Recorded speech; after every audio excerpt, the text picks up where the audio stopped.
그가 호련히 와서 너희가 자는 것을 보지 않도록 하라. 깨어있으라. 내가 너희에게 하는 이 말은 모든 사람에게 하는 말이니라 하시니라. 아멘. 그 깨어있으라는 말씀이 오늘 뒷부분에 보게 되면 예수님께서 여러 번 말씀하거든요. 33절에도 깨어있으라, 34절에도 깨어있으라, 그 다음에 35절에도 깨어있으라, 또 37절에도 깨어있으라 말씀하고 계시는데, 그 예수님께서 가르치신 종말에 관한 세상 끝에 일어날 일들에 대한 가르침들 있잖아요. 가르치는 목적이, 제일 중요한 목적이 우리 보고 뭐라고 하는 거예요? 깨어있으라는 거예요. 날짜 잡아서 계산하고 기다리라 그런 게 아니고 깨어있으라, 깨어있으라 라고 말씀하고 있거든요. 그러니까 분명히 종말에 관한 가르침은 예수님께서 다시 오신다는 것이 확실하다, 분명하다. 그래서 어쩌라는 거냐? 우리가 뭐요?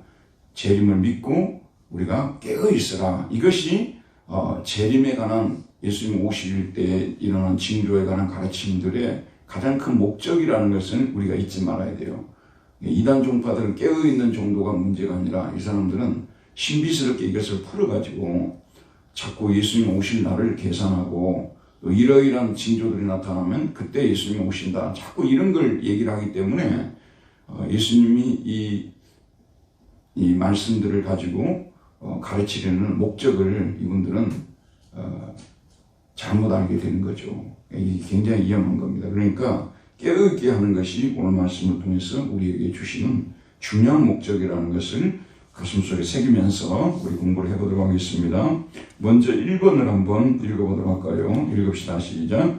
마지막 때에 큰 환란이 있은 후에 하늘에서는 어떤 일들이 일어난다고 말씀하십니까? 그때 인자가 어떻게 이 세상으로 오신다고 말씀하십니까? 먼저 24절과 25절 한번 읽어보도록 할게요. 24절 읽읍시다. 시작. 그때의 그 환난 후 해가 어두워지며 달이 빛을 내지 아니하며 별들이 하늘에서 떨어지며 하늘에 있는 권능들이 흔들리리라. 여기 24, 25절 먼저 거기까지 한번 보도록 합시다. 자, 여러분, 첫 번째는 뭐가 일어난다고요? 그 환난 후에 뭐가 어두워진다고요? 헬리오스. 그리스어로 헬리오스입니다. 호 헬리오스. 해가 어두워질 것이다. 스코티스 데스타라고 하죠. 해가 어두워지죠. 그 다음에 뭐가요? 그 다음에는 달이, 셀레네, 달이 빛을 내지 아니할 것이다. 달이 이렇게 빛을 좀 비추잖아요. 달이 빛을 내지 않을 것이고, 그 다음에 뭡니까? 뭐가 떨어지는 거예요? 아스테라스, 히라보로 아스테라스, 벨들이죠. 벨들이 떨어질 것이라고 말하고 있어요. 벨들이 지금 우리가 보면 안 떨어지고 있죠. 벨들이 떨어질 것이고, 그 다음에 하늘에서 있는 뭐라고요? 권능들, 두나메이스, 이런 권능들, 이것들이 어떻게 된다고요? 흔들릴 것이라고 말씀하고 있습니다. 흔들릴 것이다. 자, 여러분 저를 한번 보시기 바랍니다. 자, 스톱을 하시고요. 저를 한번 보십시오. 이게 이제 별들이 떨어지고 해가 어두워지고 또 뭐라고 했어요? 달이 빛을 내지 아니하고 권능들이 흔들릴 것이다. 그러니까 여러분 주님이 오실 때 이 세계가 어떻게 될 것이냐, 거기에 대해서 사람들 논쟁이 많거든요. 이 세계가 약간의 수리를 거친 다음에 그대로 존속할 것이냐, 완전히 지금 현재 우리가 보고 있는, 우리가 살고 있는 이 우주가 완전히 없어져 버리고 새로운 우주가 만들어질 것인가, 거기에 대한 논쟁이 많아요. 근데 우리가 이런 구절을 보게 되면 뭐라고 말하고 있어요? 옛 세계가 완전히 사라져 버린다는 얘기 아니에요. 옛 세계가 완전히 옛 질서가 완전히 사라져 버린다는 뜻이죠. 그리고 새로운 질서, 새로운 우주가 만들어진다는 거예요. 그러니까 옛 우주의 보완이나 수리가 아니라 완전히 새로운 세계가 온다는 것이, 이것이 성경이 가르치고 있는 중요한 진리라는 거죠. 여러분 빅뱅에 대해서 많이 들으셨죠? 이 우주가 어떻게 해서 생겼느냐? 뭐 대폭발이 일어나가지고 거기서 뭐 수소가 생기고 그게 진화해가지고 오늘까지 왔다. 근데 나는 진화를 믿는 분들이 계시는데 사실 여러분이 아시는 대로 진화론은 다윈이라는 사람이 이름이 뭐더라 무슨 섬에 가가지고 이렇게 관찰을 한 결과로서 적자가 살아남고 그 환경에 가장 수능을 잘하는 적자만 살아남고 나머지가 소멸된다는 거죠. 이런 식으로 소위 말해서 진화의 과정을 설명하라는 하나의 이론인데 그 이론이거든요. 그게 무슨 정답은 아니잖아요. 이게 이제 우리 아들도 독일에서 종교교사로서 아이를 가르치는데 얼마 전에도 그래가지고 질문해 오더라고요. 왜냐하면 독일 같은 데는 거의 다 진화론을 믿기 때문에 창조론을 가르치면 이게 학교에서 문제가 되는 거예요. 근데 내가 그렇게 가르치라고 어떻게 가르치면 좋겠냐고 그랬어요. 두 가지 이론이 있다고 가르치라고 그랬어요. 첫 번째는 지금까지 1800년 동안 믿어왔던 창조론이 있는 것이고 하나님이 세상을 창조하셨다는 거 이거. 그 다음에 이제 다윈이라는 사람이 나오는 게 진화론이라는 하나 시어리가 있다고 이렇게 가르치라. 그걸 선택을 하는 것은 아이들이 가르쳐요. 그건 교회가 아니니까 학교니까. 무슨 얘기인지 아시겠죠? 진화론도 하나의 이론일 뿐이거든요. 근데 거기서는 나는 그게 참 동의가 안 돼요. 내가 산책을 하면서 이렇게 새들을 많이 보잖아, 새들. 그럼 이게 대칭을 이루어가지고 날개가 딱 펴지는데 그 무늬가 있잖아요. 양쪽이 똑같거든요. 물론 이게 대중에 잘 실험을 하다 보면 여기가 24개라면 이렇게 커쳐진 것이 여기가 23개가 있을 수는 있을 거예요. 저는 그런 걸 실험을 안 해봤지만 나는 그런 걸 보면서 하나님께서 모든 종을 종대로 창조하셨다는 이것이 옳지 종이 다른 종으로 진화하고 이런 거에 대해서 참 저는 안 받아들여져요. 근데 그걸 또 믿겠다는 분들이 계시니까 뭐라고 할 수는 없지만 이게 마지막 때는 커다란 빅뱅이 일어난다고 우리가 보는 거예요. 커다란 빅뱅. 지금 현재 우리 있는 이 세계가 하루아침에 소위 말해서 사라져버리는 거예요. 그리고 하늘에서 하나님께서 내려주시는 새로운 세상이 임한다는 것이 이것이 바로 성경. 그러니까 우리가 가서 이제 앞으로 예수님 오신 후에 가서 살 하나라는 거기는 별도 있고 달도 있고 그렇게 봐야 돼요. 땅도 있고 그렇게 봐야 돼요. 왜냐면 그거는 근데 이 지상에서 우리가 봤던 거는 전혀 다른 질적으로 전혀 다른 새로운 그런 땅, 그런 하늘, 그런 자연 그걸 우리가 보지 않겠는가. 나는 그렇게 생각해요. 그게 성경이 말하는 근데 우리는 이제 그런 세상이 있다는 것만 믿는 거지 그 세상이 어떤 것인지를 전혀 모르고 있는 거죠. 전혀 모르고 있는 거죠. 그래서 어쨌든 그런 커다란 빅뱅이 일어나서 지금 현재의 질서가 우주 질서가 다 풀어져 볼 것이다. 이것이 주님의 말씀입니다. 그 다음에 26절 그때 인자가 어떻게 이 세상을 오신다고 말씀하십니까? 26절 한번 보도록 할게요. 26절 읽읍시다. 시작. 그때의 인자가 구름을 타고 큰 권능과 영광으로 오는 것을 사람들이 보리라. 그 이제 예수님께서 사도행전 1장에서도 제자들이 예수님이 그 하늘로 그 구름을 타고 올라가는 것을 보고 있을 때 뭐라고 말씀하셨어요? 내가 구름을 타고 너희들 본 대로 구름을 타고 다시 오시겠다고 말씀하고 계시고 여기도 역시 뭐라고 말씀하십니까? 인자가 구름을 타고 큰 권능과 영광과 함께 오는 것을 사람들이 볼 것이다 라고 말씀하고 있거든요. 그러니까 이 우주가 완전히 없어지고 새로운 우주가 만들어질 때 예수님께서 천군 천사들과 함께 구름을 타고 올 것이라는 거 이것이 우리에게 가르쳐주는 말씀입니다. 자, 그 다음에 그때 그가 천사들을 보내 어떤 사람들을 모은다고 말씀하시죠? 27절 읽읍시다. 시작. 또 그때에 그가 천사들을 보내어 자기가 택하신 자들을 땅끝으로부터 하늘 끝까지 사방에서 모으리라 라고 말했습니다. 20 몇 절입니까? 6절이죠. 27절. 그러면 천사들을 아포스텔리 그가 그때에 천사들을 보내가지고 어떤 사람들하고요? 선택된 자들을 투스 에클레투스 선택된 자들을 이게 에피수나고라는 것이 에피수나고 수나고라는 이 단어가 모으다는 뜻이에요. 수나고. 그래서 여러분 순하고 모으다는 것인데 모인 그 사람들의 그 장소 그게 수나고게라고 해요. 수나고게. 수나고게에서 나온 거예요. 수나고게. 영어로는 시나고그라고 이렇게 하죠. 수나고게. 여기에 모을 것이다. 어떤 사람들을 모은다고요? 선택된 사람들을 땅 끝으로부터 그다음 뭐죠?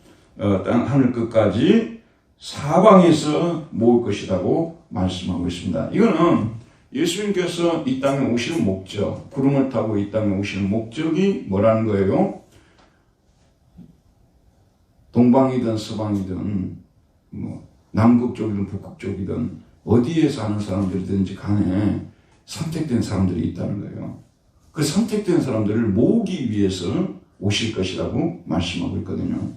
여러분 이제 이걸 갖다가 이 선택론 혹은 예정론이라고 하는데 이 예정론은 이제 장로교가 많이 가르치고 뭐 감리교라든지 이런 데는 예정론을 잘 안 가르치거든요.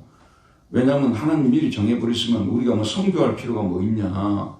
나중에 정한 사람들은 다 하나님이 부르실 텐데 갈 필요가 뭐 있느냐. 이렇게 이제 그분들이 많이 비난을 하시거든요. 비판을 하죠, 비판을. 그런데 성경 전체에 볼 때 분명히 선택된 자들이 있다는 것이 분명해요. 그건 창세기부터 쭉 읽어보면 택자들이 계속 나와요. 그래서 그 택자들에 대해서 하나님께서 특별한 관심을 가지고 계신다는 거 지난번에 말씀드렸고요. 이들이 하나님이 선택한 사람들은 유대인들 안에만 있는 것이 아니라 유대인들은 지금 그걸 우리하고 유대인들하고 차이죠. 유대인들은 선택한 사람들은 곧 누구밖에 없다는 거죠? 유대인들밖에 없다는 거예요. 이방인들 중에서는 선택된 사람들이 있다 없다? 유대인들이 볼 때는요. 있다 없다? 없죠. 유대인들 안에만 있어요. 근데 그 유대인들 중에서도 예를 들면 바리새인들 같이 율법을 철두철미하게 지킨 사람만 선택된 사람들로 보는 거죠. 그렇죠. 근데 우리는 뭐라고 얘기를 하냐면 선택된 사람들은 유대인들 중에도 있지만 어디에도 있다는 거예요? 이방인들 중에서도 있다는 거예요. 한국 사람들 중에서도 선택된 사람들이 있고 루마니아 사람들 중에서도 있고 IT 사람들 중에서도 선택된 사람들이 있고 알겠죠, 여러분? 그렇게 전 세계에 선택된 사람들을 하나님께서 다 뿌려놓으셨다는 거예요. 택한 사람들을. 그들이 너무 많은, 지난번 우리가 공부에서도 말씀드렸습니다만은, 마지막 때가 되면 너무 많은 고난을 그들이 당하게 된다는 거죠. 뭐 때문에요? 진리를 지키기 위해서, 진리를 따르기 위해서. 많은 고난이 그들에게 있을 것이라는 거죠. 근데 너무 오랫동안 하나님께서 그대로 두시면 모두가 다 사라져버릴 수 있다는 거죠. 죽을 수 있다는 거죠. 그래서 그들을 모아서 구원하기 위해서 예수님께서 오실 것이라고 말씀하고 계시는 거예요. 그러니까 자 여러분 나만 택한 사람이다. 우리만 택한 사람이다. 그런 생각을 갖는 것은 매우 위험해요. 나만 택한 사람이다.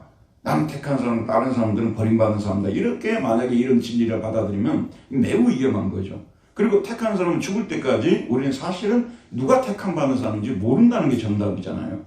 맞죠?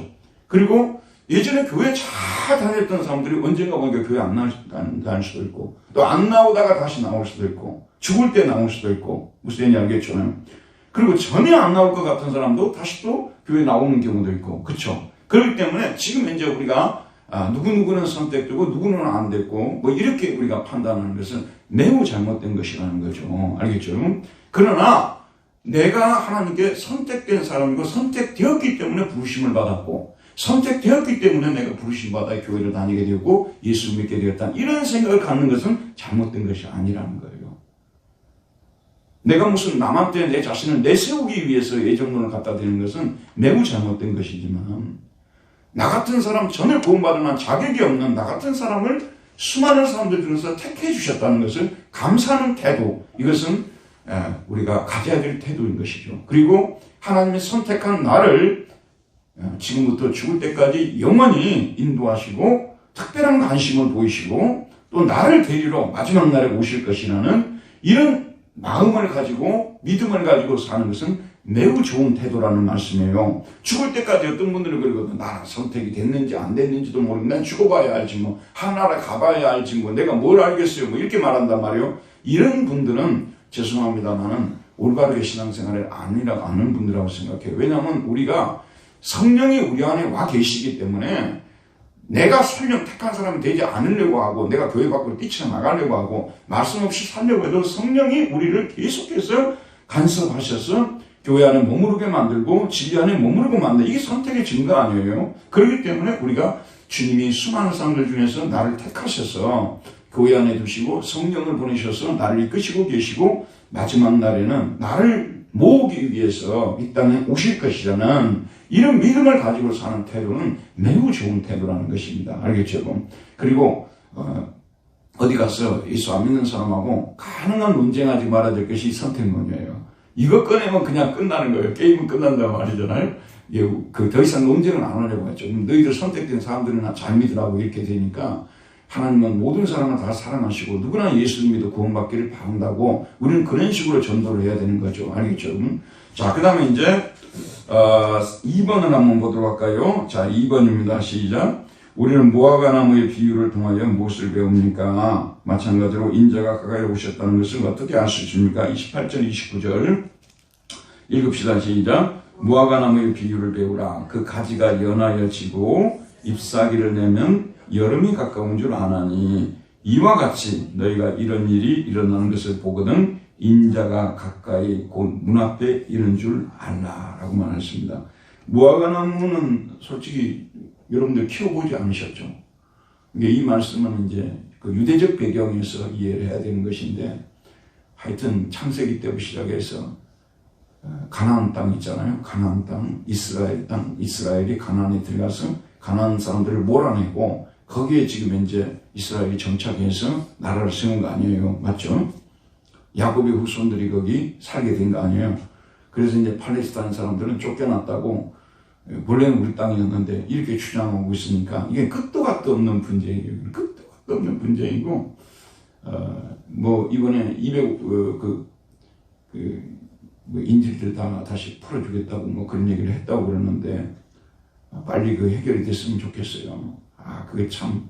근데 이번에 보니까 이스라엘 총리 누구죠? 네타냐후입니까? 예? 네타냐후. 그 총리의 형인가 이번에 죽었다 그러대요. 예.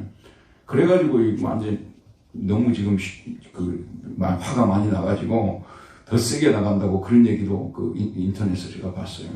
어쨌든 빨리 이게 해결이 돼야 될 텐데 너무 많은 사람들이 고통을 당하고 죽어가는 것 같습니다. 어쨌든 여기 보면 무화과나무의 비유를 배우라. 그 가지가 연하여지고 잎사귀를 내면 여름이 가까운 줄 안다. 그러듯이 이와 같이 너희가 이런 일이 일어나는, 여기 이런 일은 어떤 일을 말합니까? 이와 예수님께서 그 앞에서 쭉쭉 말씀하셨던 마지막에 있을 그런 일들 말하죠. 그런 징조들 말하죠. 그런 징조들이 일어나는 것을 너희들이 보거든 인자가 가까이 곧 문 앞에 이른 줄 안다. 자, 지금 같은 경우를 한번 보도록 합시다. 아시는 대로 지진이 최근 들어와서 지금 한 20년 사이에 지진이 너무 많이 일어나고 있죠. 전 세계적으로요. 솔직히 그런 거 보면 나무일이, 옛날에는 나무일이라고 생각할 때도 있었는데 지금은 진짜 나무일이라는 생각이 안 들어요. 이번에도 하마스가 이거 타고 그냥 가서 막 이렇게 하는 거 있잖아. 그것도 우리 일이라고 생각하지 나무 일이라고 생각이 들지 않잖아요. 그리고 진짜 마음 잘못 먹어가지고 여기 미사일 갖다가 이게 수백 발 쏴버리면 진짜 이게 나무 일이 아니죠. 나무 일이 아니에요. 참 너무 마음이 아픕니다. 근데 어쨌든 이런 일들이 많이 일어나는데 그래서 우리가 주님 오실 날이 멀지 않았다 이런 생각을 가질 수는 있겠지만 이걸 너무 또 이걸 갖다가 문자적으로 해석을 하는 것은 매우 위험해요. 왜냐하면 지금까지 지진이 없었던 때가 없거든요. 전쟁이 없었던 때가 언제 있었어요, 여러분? 그렇죠, 여러분? 수없이 많은 전쟁이 일어나고 기근이 일어나고 지진이 일어나고 그랬단 말이에요. 그래서 여기에서 중요한 것은 징조는 항상 우리가 보고 있는 거예요. 그때만 징조가 아니라 특정한 역사의 어떤 특정한 시점만 아니라 언제든 우리는 마지막에 세상이 끝날 징조를 하나님께서 이러저러한 일들로 사건들로 자연재앙이라든지 그런 걸 통해서 보여주고 계신다는 거죠. 문제는 우리가 항상 이런 것들을 보면서 주님 오실 날이 얼마나 남지 않았으니까 더욱 깨어서 신앙생활 해야 되겠다. 이런 자세를 갖는 것 정도가 돼야 되는 거지. 이걸 너무 또 해가지고 진짜 자기 직장생활 하던 사람 직장생활도 안 하고 이런 일이 벌어지면 이건 진짜 잘못된 거 아니겠어요? 사실 가르치는 사람들이 수많은 사람들을 망치고 인생을 완전히 뭐라고 해야 될까? 너무 고통스럽게 만드는 분들이 많거든요. 1992년에 이장님이가 옛날 기자 출신이거든요. 그 이장님이가 다미성교회를 해가지고 다가올 미래를 준비하라 해가지고 1992년 10월 28일인가 온다고 막 난리 쳤잖아요. 근데 우리 분당도립교회 교우님들 중에서는 피해자가 한 사람도 없을 거예요. 근데 거기 베를린 같은 경우는 실제 아파트 열쇠를 갖다 준 사람도 있고 그랬거든요. 그러니까 이게 보통 일이 아니에요. 지옥이 이제 여러분 단테가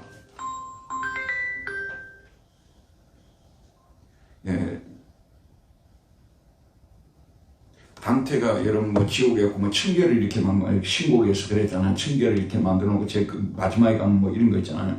제일 지옥 밑에 가면 누가 있을까요? 그 이단 교주들 거의 다 모여 있을 거예요. 그 문선명이 이만희 이런 애들이 좀 모여갖고 있을 거라고. 근데 우리가 그렇게 생각을 하는 거죠. 참 이 하나님의 들어보세요. 이 성경의 진리는 사람들이 더욱 삶에 대해서 확신을 갖고 삶의 소중함을 깨닫고 이 창조의 질서에 순응하면서 그러면서도 영혼 구원을 위해서 애쓰게 만들고 가정생활도 직장생활도 다 이렇게 건전하게 하면서 예수를 믿도록 하는 이런 쪽으로 신앙이 들어가줘야 되는데 이단들은 하나님이 세운 이런 모든 가정질서라든지 또는 국가질서라든지 사회질서 이걸 다 파괴시켜버리잖아요.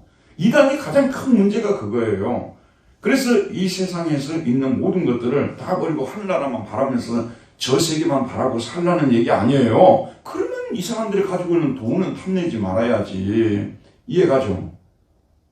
그렇게 마지막을 미래의 세계를 바라보고 살라고 했으면은 이 사람들의 돈은 건들지 말아야 되잖아요. 근데 이 사람들이 노리는 것은 이 사람들의 돈 아니에요. 그러니까 나쁜 놈들이라 그런 말씀이죠. 이런 이단들은 국가의 적이거든요. 국가의 적이에요. 국가를 망하게 하는 사람들이기 때문에 우리가 이단을 그렇게 교회에서도 이단이 들어오는 것을 막고 이단에 대해서 그렇게 우리가 경종을 울리고 그러는 것이거든요. 경각심을 갖고. 이유가 뭐냐면 다 깨져버려요. 이단이 들어가면 완전히 가정이 깨져버리잖아요.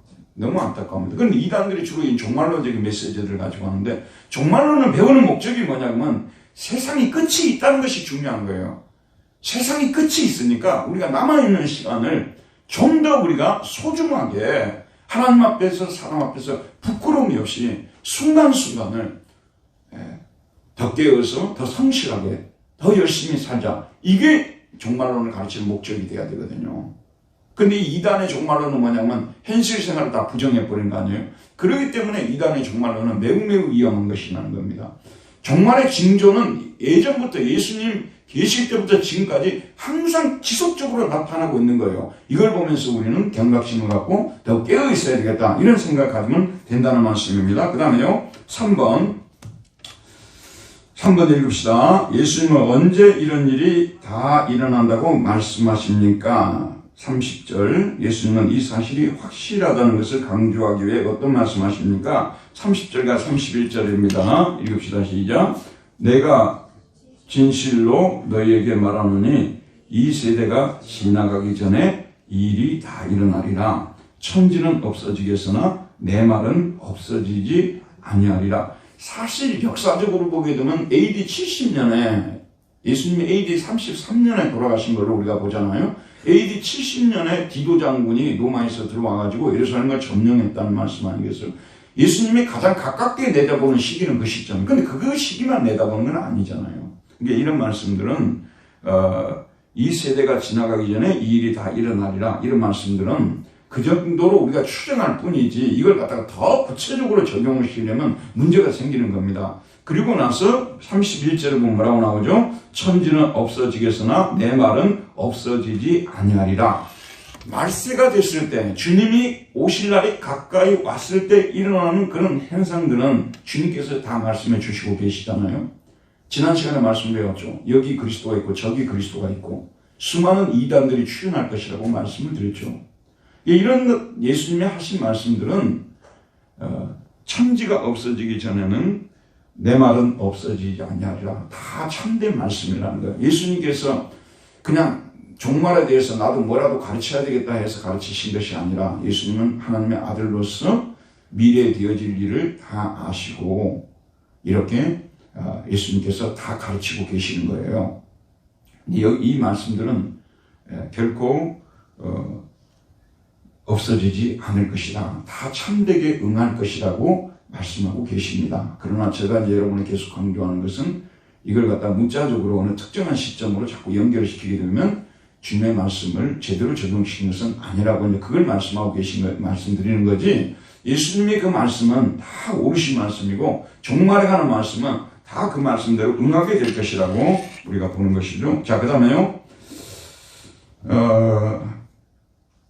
그 다음 몇 절입니까? 그리고 예수님께서 언제 오실지는 누구만 안다고 말씀하십니까? 32절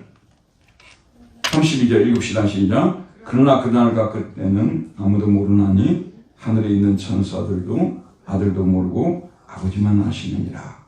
자, 예수님께서 어느 날, 언제, 아침, 점심, 저녁, 언제 오시는지 그날과 그때는 아무도 모르는데 누구도 모른다고 했어요? 하늘에 있는 천사들도. 그 다음에 누구도 모른다는 거예요?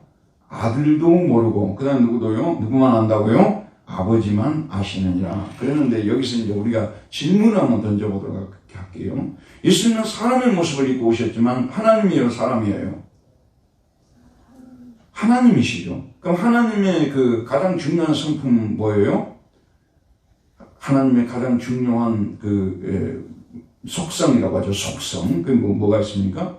전지전능이죠. 전지전능하시잖아요. 그럼 전지는 뭐죠? 모든 것을 다 안다는 얘기 아니에요?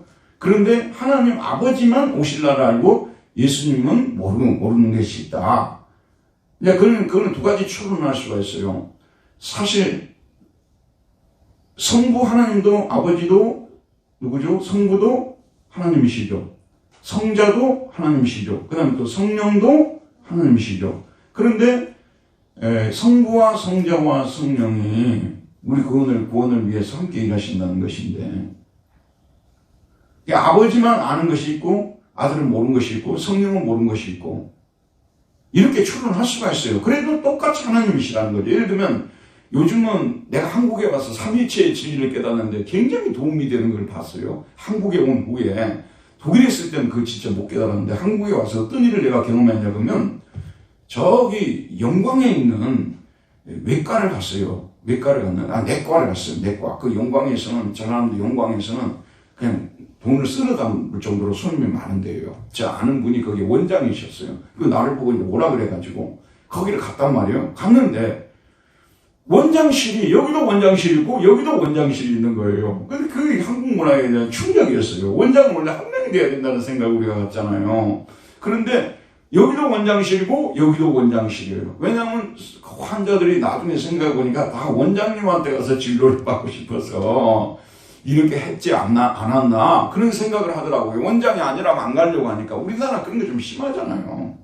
저기 시골에도 몸이 좀 아프면 서울대병원 아시는 삼성병원, 아산병원 이런 데 그냥 차 타고 와보잖아요. 시골병원 안 가려고 하거든요. 예를 들면 전남 경북대병원 이런 데도 다 좋거든요. 근데 안 가려고 바로 일로 와버리거든요. 그 이제 병원 갔는데 거기도 가니까 이제 원장님이 여기도 계시고 저기도 계시고 그래서 내가 거기서 깨달은 게 뭐냐 삼위일체가 이런 거구나 이걸 깨달았어요. 성부도 하나님이시고 성자도 하나님이시고 성령도 하나님이시란 말씀이 이게 이해가 되더라고. 그걸 보니까요. 그러니까 예를 들어서 어떤 회사에 사장님이 계신단 말이에요. 그러니까 아버지 사장도 있고 아들 사장도 있다는 말씀이죠. 근데 아버지 사장만 알고 있는 비밀이 있다고 해서 아들은 사장이 안 되고 그런 건 아니라고 말해요. 사장이면서도 아버지만 아는 것이 있을 수 있다. 이렇게 이제 우리가 이 본문을 갖다가 해석할 수가 있고 또 한 가지 가능성이 있더라고요. 그거는 뭐냐면 예수님께서 모르셔서 예수님은 하나님이시기 때문에 사람의 모습을 입고 있지만 하나님이시기 때문에 전지하다는 것이 반드시 성립이 돼야 되잖아요. 맞죠? 그런데 이 사실을 모를 리가 없지만 이건 내 소관이 아니고 내 주관이 아니라는 것을 강조하기 위해서 이런 표현을 썼지 않느냐. 난 두 번째를 지지하고 있어요. 두 번째를 지지하고 있어요. 무슨 얘기인지 알겠죠? 예수님이 하나님이신데 이 땅에 사람을 입고 와서 모르는 것이 있다고 만약에 되면 이것만 모르겠냐 또 이렇게 나오죠. 이것만 모르시겠느냐. 모르는 게 또 많이 있을 거라고 이렇게 나오죠. 그렇기 때문에 모든 것을 다 아시지만 언제 어느 때 오시는지를 결정하는 분은 하나님 아버지시라는 것을 강조하기 위해서 이런 표현을 썼지 않느냐. 저는 후자를 더 지지하고 있습니다. 후자를 지지해요. 근데 여러분들 한번 이런 것들은 상상을 볼 필요가 있는 것입니다. 자, 그 다음에요. 4번. 이런 종말의 때를 아는 자는 먼저 주의하고 깨어있으라고 말씀하십니다. 그 이유가 무엇입니까? 33절. 주의하라, 깨어있으라. 그 이유가 뭐죠? 그때가 언제인지 알지 못하기 때문에. 우리 세상에 사는 사람들 중에서 그때를 아는 사람은 아무도 없죠. 근데 그때를 알려고 하라고 하는 말씀이 성경에 있어요, 없어요? 없죠. 근데 왜 이단들은 자꾸 알려고 난리를 치냐 그 말이에요. 19세기에 1840 몇 년에 여러분 몰몬교 있잖아요. 몰몬교.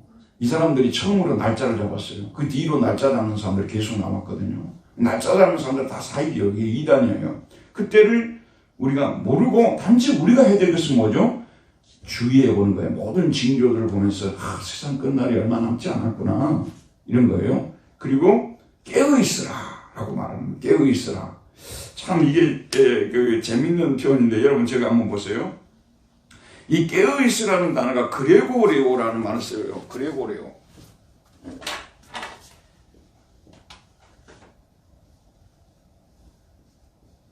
자, 혹시 여러분 그레고리라는 이름을 들어본 적이 있으세요? 그 서양 이름 중에서 그레고리라는 그레고리 팩이 근데 뭐 그레고리죠. 그레고리가 많죠.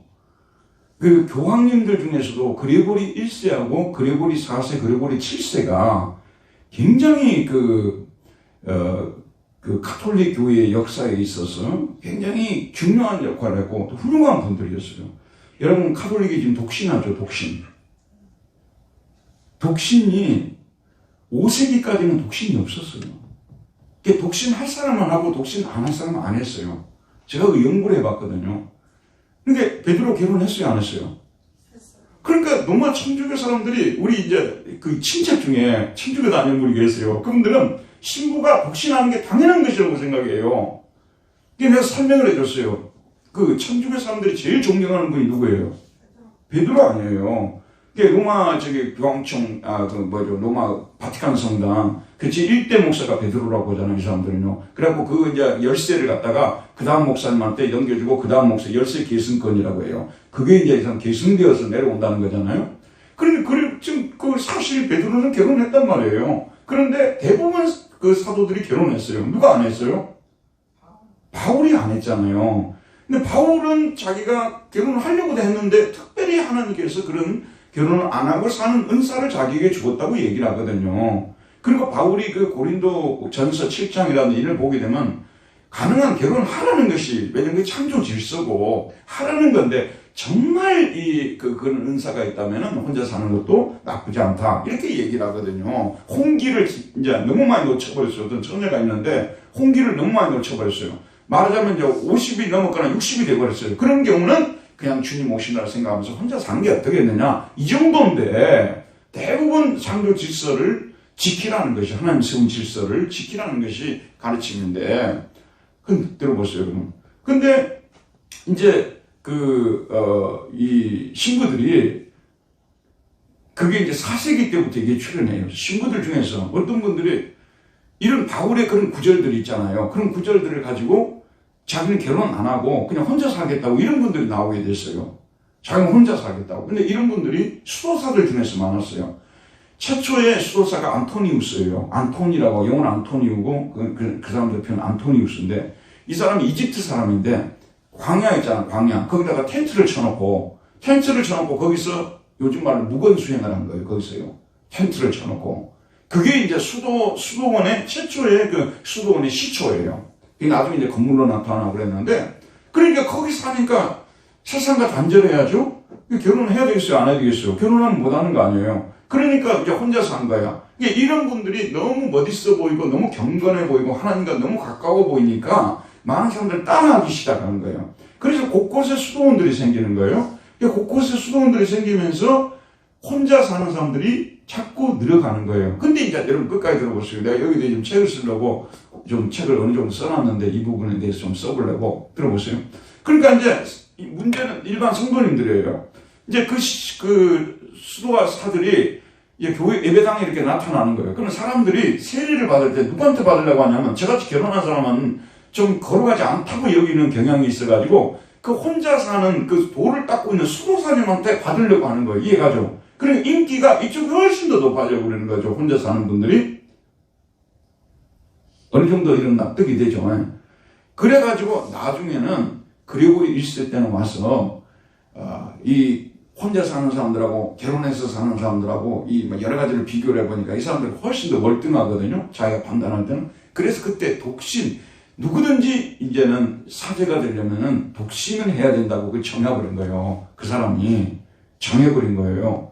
이게 제가 드린 말씀 뭐냐면 지금 21세기인데 지금까지도 그걸 풀지 않고 성경에 나와 있는 것도 아닌데 그걸 갖다가 적용을 시키니까 지금 천주교에서는 무슨 문제가 있는 줄 아세요? 사제될 사람이 없어요. 예, 지금 이제 신학교도 학생들이 오질 않고요. 사제가 안 되는 거예요. 안 하려고 하는 거예요, 애들이요. 이런 현상이 벌어져 버리는 거예요. 이게 독신이가 빨리 풀어야 돼요. 이게 성경적이 아니에요. 아니, 베드로가 결혼했는데 왜 자기네들이 안 하냐 그 말이에요. 그래서 이거는 정말 잘못된 것이다. 그 독신 얘기를 했습니다.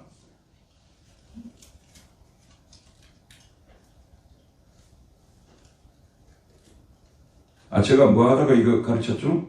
주의하라, 깨어있으라, 그때가 언제인지 알지 못합니다. 이거 하다가, 그리고리 이야기하다 나왔잖아요. 그리고리 1세가 독신을 의무화시킨 거예요. 그 다음에 여러분, 그리고리 1세가 또 한 일이 뭐냐, 그리고리 찬트라고 들어봤죠? 성당에 가게 되면 소년들이 그냥 악기 없이 그냥 이렇게 부르는 걸 그리고리 찬트라고 하거든요. 바하가 막 음악을, 이제 대입법을 만들어내고 음악을 발전시키기 전까지는 악기 없이 하는 그런 경우들이 많았고 교회 음악은 거의 다 그리고리 찬트였거든요. 그 그리고리 1세예요. 그 그리고리. 그리고 나중에 황제하고 이제 교황하고 누가 더 높냐 이 싸움이 일어났을 때 독일 신성 로마 제국 황제였던 하이니히 4세가 있어요. 하이니히 4세를 갖다 혼쭐을 낸 사람은 그리고리 7세예요. 그래 그리고리 7세가 하이니히 4세가 그리고리 7세를 잡으려다가 오히려 그리고리 7세한테 잡혀가지고 카노사라는 성에 가가지고 겨울에 3일 동안 무릎을 꿇고 용서를 빌었던 일들이 있어요. 그걸 카노사의 굴욕 사건이라고 해요. 그 역사에서 대웅배우거든요. 그때 그리고리 7세예요. 제가 지금 여러분한테 말씀드리려고 하는 것이 이 이 그레고리가 히라버 그레고리오가 원래인이에요. 거기서 나온 말이에요. 이 그레고리오가 무슨 뜻이냐면 무슨 뜻이라고요? 깨어라, 깨어있어라 그런 뜻이에요. 그레고리 깨어있어라 그런 뜻이에요. 원래 그 이름의 뜻이 깨어있어라. 그레고리오에서 나온 거예요. 오늘 말씀을 보면 주의하라 어떻게 하라고요? 깨어있어라. 그레고리오스. 그레고리오. 이게 그 다음에 그때가 언제인지 뭐라고 했습니까? 알지 못함이니라 라고 말했습니다. 그 다음에 몇 번입니까? 5번 읽읍시다. 예수님은 타국으로 출장을 가는 주인이 종에게 하는 비유를 말씀하십니다. 주인은 그 종들에게 권한을 주어 각각 사물을 맡기며 문지기에게 뭐라고 명령하십니까? 뭐라고 명령하죠? 깨어있으라. 명령을 했어요. 너는 깨어있어야 된다. 명령을 했죠. 사실 주인이 집을 비웠어요. 주인이 있을 때보다 훨씬 더 깨어있어야 되겠죠. 그거예요.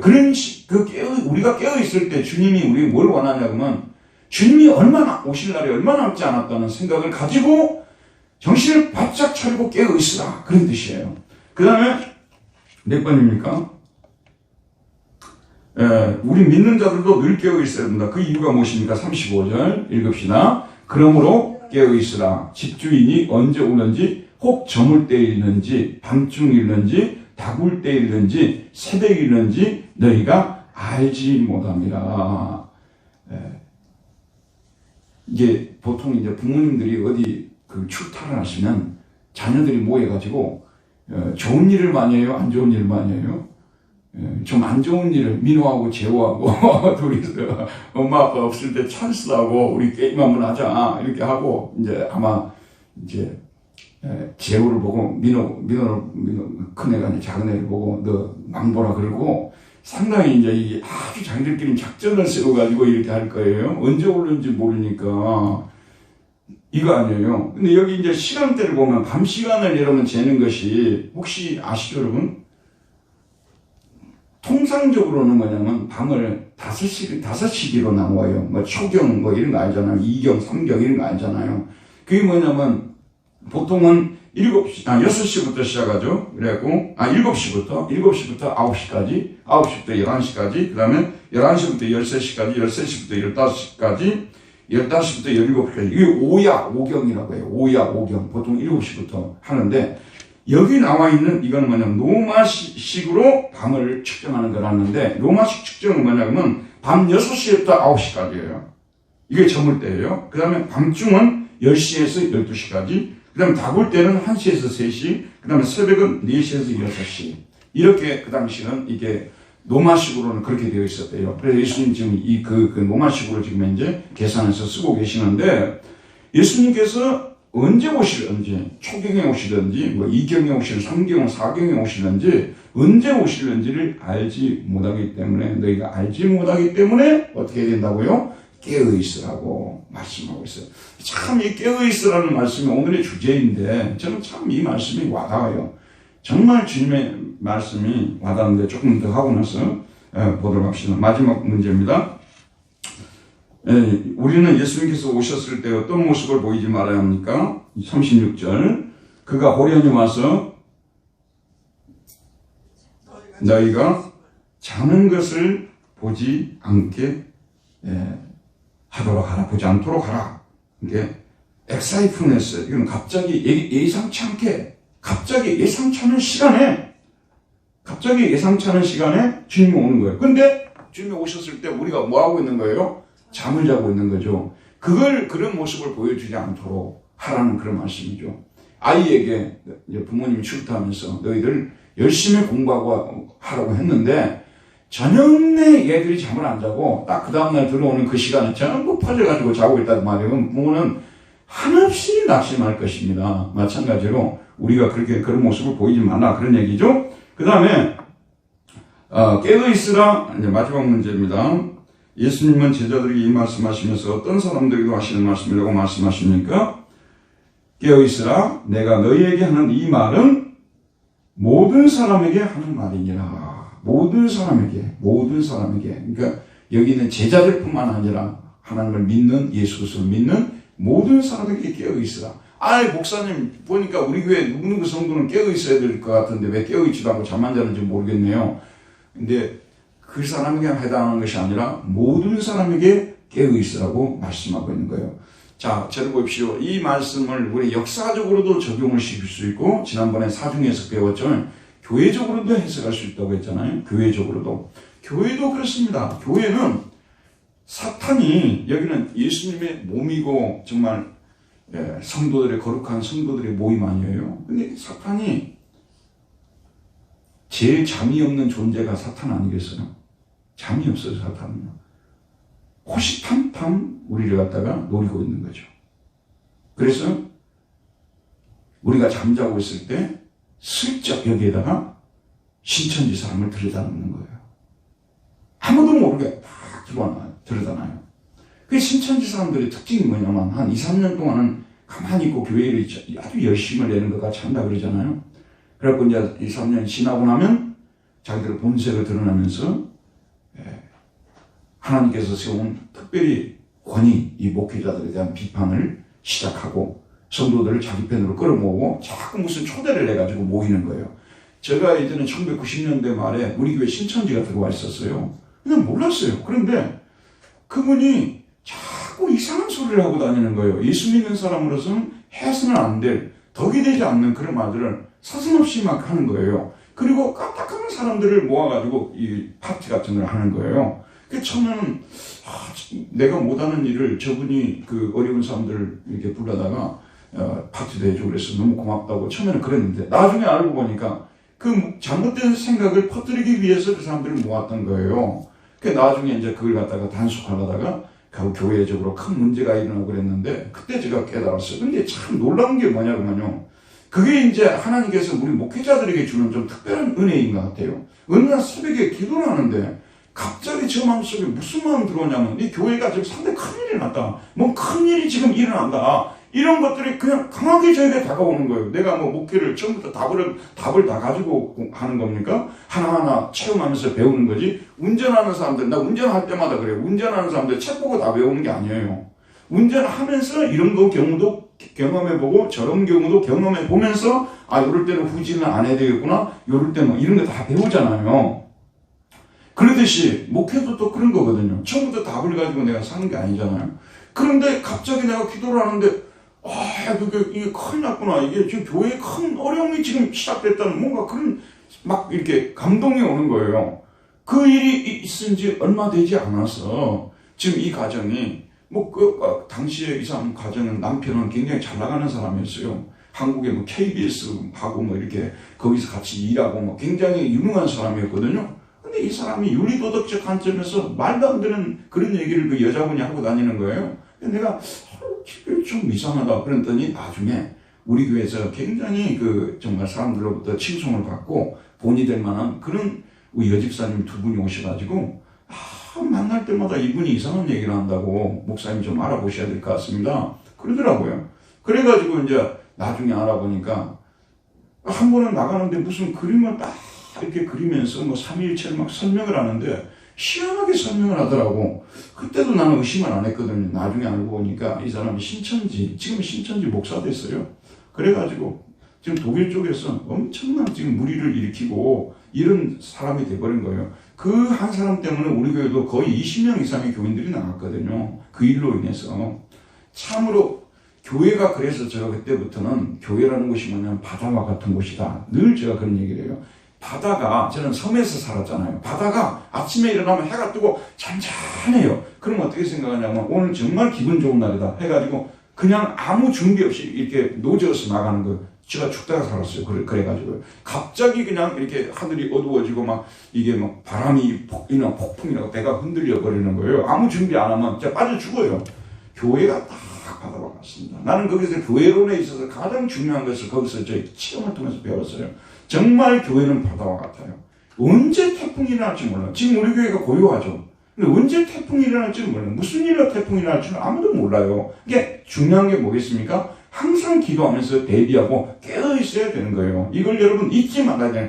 목사님 우리 교회가 이렇게 좋은데 무슨 문제가 있겠어요. 그런 얘기 하지 마세요. 그거는 저에게 듣기 좋은 얘기 하는 거지 교회를 제대로 알고 하는 얘기가 아니에요. 교회는 언제나 이 슬그머니 들어가고 앉아있는데 나중에 보니까 그 사람이 이단에서 온 사람이라는 것을 알 수 있는 겁니다. 그게 교회의 모습이니까 언제나 우리가 깨어있어야 되는 거예요. 언제나 깨어있어야 되고 그리고 숙모임 같은 것이 좀 강해져야 되는 이유가 뭐냐면요. 숙모님들이 그런 걸 자꾸 서로 이렇게 저분이 얘기하는 게 너무 이상하다고 이런 얘기를 해가지고 자꾸 이런 얘기를 해줘야 그 분배를 낼 수가 있거든요. 근데 가만 놔둬버리게 되면 안 되는 거죠. 그래서 숙모임 같은 것이 필요하다.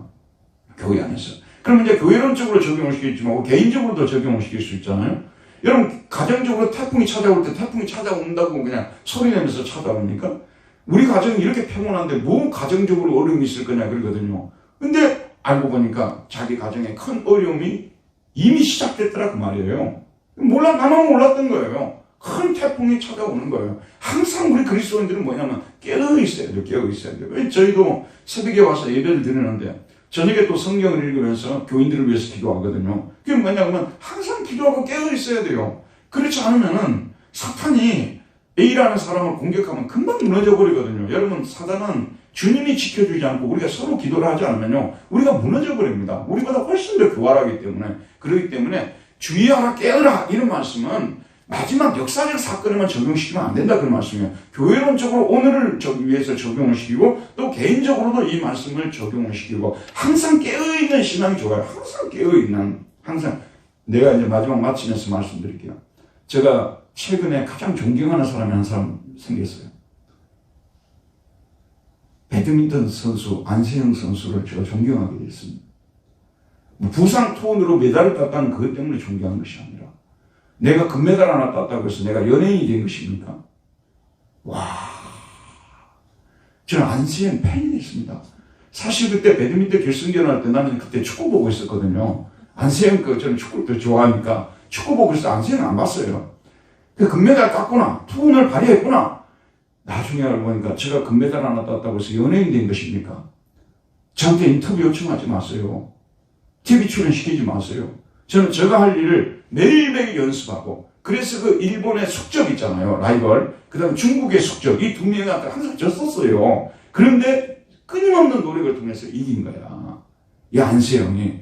제가 최근에 안세영에 대해서 그냥 팬이 됐어요. 이게. 야, 어떻게 나이가 몇 살인지 21살이요. 예?